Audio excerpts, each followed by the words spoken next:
It's Friday night. You've had a week from hell.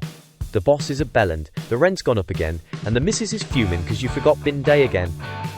So where do you go? Down the pub. The pub, Britain's pressure valve. The great equalizer. A place where posh geezers, builders, bookies and barmaids rub shoulders, talk bollocks, and sort the world out over a pint. But now brace yourself, mates. There's a new law, and it says your local landlord, who spent 30 years slinging ale, throwing out troublemakers and settling rows with sarcasm and a stare, is now legally responsible for protecting your delicate feelings. I'll say that again because it's the worst load of old tosh I've heard in donkey's years. The bloke who calls everyone love, regardless of gender, the one with the no singing after midnight sign scrawled in chalk, is now the bloody banter police.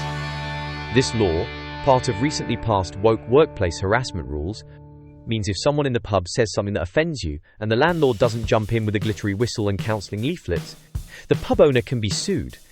Not spoken to or consulted, not warned, but sued. Mate, this is menin legislation. It's a bloody comedy sitcom pilot that should never have made it past the first episode.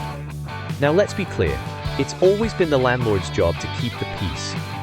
He's a part-time therapist, unofficial bailiff, and trained in the ancient art of telling two blokes to take it outside before anyone notices the pool cue's gone missing. But that's different from babysitting grown adults' emotions. This is a pub, not a wonky nursery. But here's the kicker. This new law is not just daft, it's part of a pattern. They are trying to kill our pubs.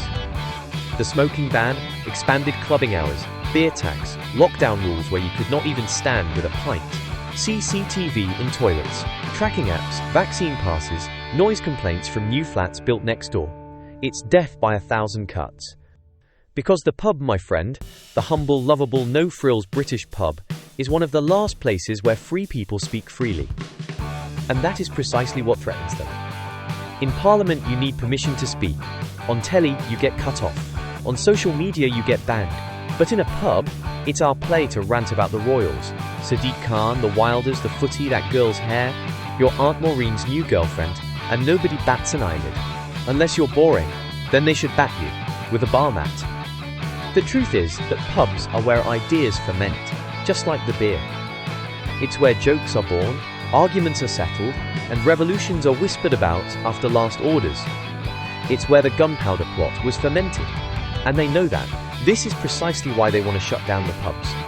That's why they want publicans filling out risk assessments for hurt feelings. Not pulling pints and keeping the peace like they've done since time immemorial.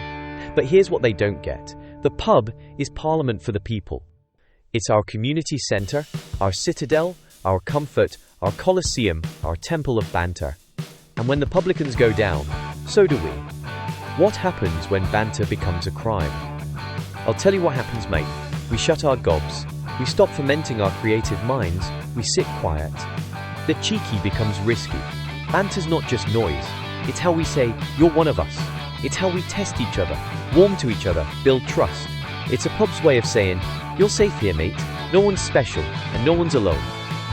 When banter dies, so does the last space where class, creed, and cock-ups don't matter. It turns from a place of release to a place of restraint. It's the death of the great British equalizer. Save our pubs, save our pubs, save our pubs, save our pubs. See you down the pub.